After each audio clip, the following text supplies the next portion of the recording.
À propos de retraite, une retraite permettant à tous de profiter dignement et pleinement de la vie, c'est pas tout à fait ce qui était formulé dans le programme du CNR, mais presque. Et bien sûr, la retraite, qu'est-ce que je dirais? Je dirais qu'il faut une retraite décente pour tous, avec d'abord la confirmation solennelle du rôle central de la retraite par répartition.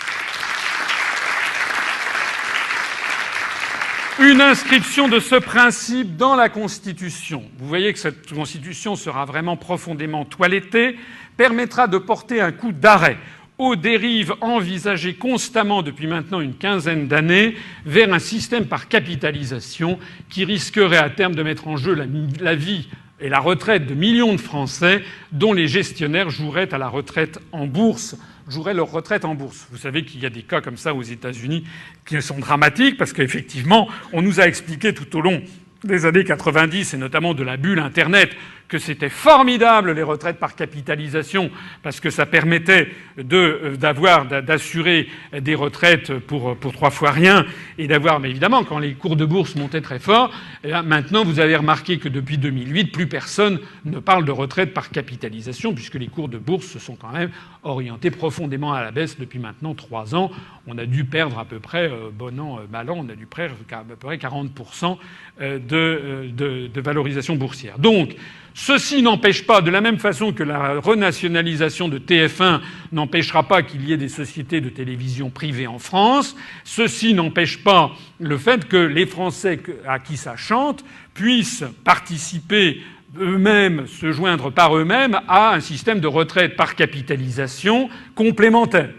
Rien ne les interdira. On ne va pas réglementer tout ça de façon militaire. Chacun est libre de faire comme il l'entend. Ce qui est fondamental, c'est de maintenir le principe général d'une retraite par répartition.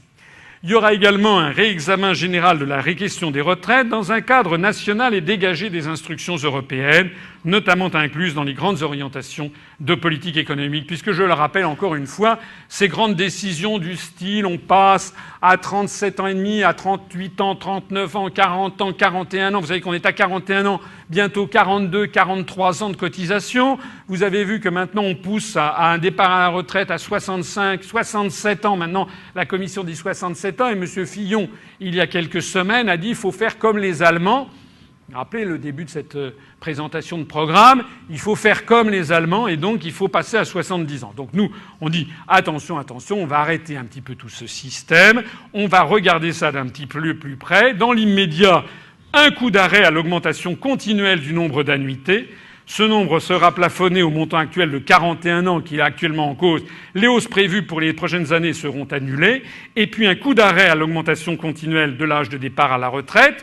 Je précise que la fixation plus précise de la politique des retraites découlera d'un débat naturel entre la droite et la gauche, relevant de programmes législatifs et non présidentiels. Ça, c'est un point sur lequel je vais revenir tout à l'heure. Ne vous attendez pas, je vous parle déjà de beaucoup de choses, de beaucoup de sujets sur lesquels vous ne m'aviez pas auparavant entendu. J'ai mon idée sur beaucoup de choses, je peux vous assurer, y compris sur le système des retraites. Mais je suis suffisamment démocrate pour savoir aussi qu'il faut rendre l'objectif de notre mouvement, c'est d'abord et avant tout de rendre aux Français la maîtrise de leur politique. Or, en matière de retraite, comme sur beaucoup d'autres choses, on le verra, eh bien, il y a des positions qui sont divergentes entre les partis de droite et les partis de gauche, et c'est très bien qu'il en soit ainsi. Donc, il ne s'agit pas de faire tout. La seule chose en l'espèce, c'est que mon mandat, si vous m'élisez à la présidence de la République, aura permis de redonner son sens à ce débat politique, puisqu'actuellement il n'a plus de sens, puisque tout est décidé par l'Union européenne et les syndicats financés par la CES font tourner les Français comme ça dans quelques villes de France pour ensuite dire écoutez, malheureusement on ne peut pas faire autrement. Moi, je veux changer l'Europe. Changer cette Europe. Changer cette Europe. Changer cette Europe-là. Faut qu'on change l'Europe. Excusez-moi, elle est toute mouillée, il faut que je la change. Non mais il faut la changer. Changer l'Europe pour qu'elle soit meilleure. Voter socialiste, c'est changer l'Europe maintenant. Ça fait des décennies qu'on nous dit qu'il faut changer l'Europe, mais on n'y arrive pas. Mais parce que pour l'instant, il n'y a plus de courage. On s'est servi on n'y arrive pas. Mais ne croyez pas qu'on va changer les institutions européennes. Là, leur plan, ça fait 50 ans qu'ils le mènent. Ça y est, ils ont réussi. Ils changeront plus rien. Donc le seul truc, la seule possibilité, c'est de se barrer de ce piège à rats. Tous les partis politiques proposent de changer l'Europe. Ça, c'est vrai. Ça, c'est vrai. Et ça c'est continue, vrai. mais c'est reparti. Ce qu'il faut, c'est une autre Europe. Une autre Europe. Il faut construire une autre Europe. Une autre Europe. Exiger ensemble une autre Europe. Ils veulent une autre. La possibilité d'une autre Europe que cette Union européenne. Il y a un débat à l'intérieur du Rassemblement national. Il n'y a plus de débat, puisqu'il n'est il est plus question de sortir de l'Union européenne, il est question de la réformer très sérieusement pour que ça cesse d'être une machine administrative, technocratique. Nous, l'objectif ultime est un objectif de refondation de l'Union européenne, mais du grenier à la cave. C'est de bâtir une Europe enfin utile. En finir avec cette Europe de l'argent, construire enfin l'Europe des gens, l'Europe de l'humain et de la planète d'abord.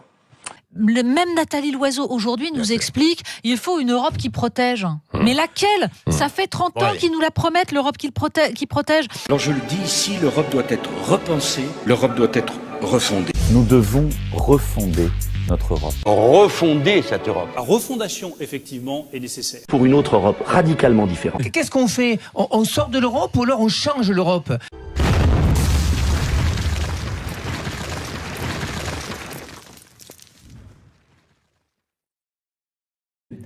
Et donc, si l'Europe, elle est comme elle est, c'est pas parce qu'on a dormi. C'est pas parce qu'il y avait des plénipotentiaires français qui lisaient un polar ou qui se curaient le nez pendant qu'il y avait des débats importants. C'est qu'ils étaient autour d'une table et que ça coinçait. Enfin, le nom d'une pipe, toutes les personnes qui ont plus de 15 ans ont entendu de nombreuses fois dans leur vie, à la télé, à la radio, sommet de la dernière chance à Luxembourg. Nouvelle crise du lait à Bruxelles. Un conseil des ministres réuni en urgence à Édimbourg. Nouveau marathon nocturne qui s'est déroulé à La Haye. Enfin, il n'y a que ça depuis 60 ans. Les gens se sont étripés depuis 62 ans, depuis 1957, le traité de 25 mars 1957, du traité de Rome, parce qu'il fallait faire des compromis. Et donc on est arrivé à la situation actuelle qui sont des traités qui sont le résultat fatal de 28 visions différentes. Et il se trouve que la France, c'est la France. Et la France, elle n'est pas majoritaire dans sa vision du monde en Europe. Depuis l'entrée notamment des pays de l'Est anciennement communistes, les pays ultra-libéraux prédominent. Le modèle anglo-saxon prédomine en Union européenne. Et donc les gens qui vous disent « je vais changer d'Europe », comme se font fort de le faire, madame, enfin tout le monde, tous les autres, tous ceux que j'avais autour de moi, ils font comme si les autres pays, les 27 autres, allaient se dire « effectivement, nous reconnaissons que la France, ça ne lui plaît pas. Et donc nous allons revenir sur les avantages que nous avons obtenus il y a 17 ans et demi, pour faire plaisir à Paris. » Ça n'arrivera jamais. Hein, ceux qui vous disent, voilà, il faut faire une taxation sur les transactions financières. Parce que moi aussi, j'aurais pu être ministre depuis très longtemps. Hein. Je sais faire. Hein. Cette belle idée européenne. On ne peut pas la laisser tomber, la laisser attaquer par les populistes. L'Europe, c'est la paix. Nous devons en revanche imposer une Europe qui défende les services publics, une Europe qui protège les citoyens, une Europe qui impose les taxations financières, une Europe qui ne soit pas sous la coupe des États-Unis, une Europe qui participe au développement des pays de la francophonie, une Europe qui favorise la sécurité sociale pour tous. Je peux vous dire ça peut durer toute l'après-midi. Hein. Alors je suis sûr que je passe sur TF1 20h, ça c'est certain. Le problème c'est que si je ne le fais pas, c'est parce que je vous respecte, parce que je sais que ça n'aura pas lieu, parce que les autres n'en veulent pas. Voilà.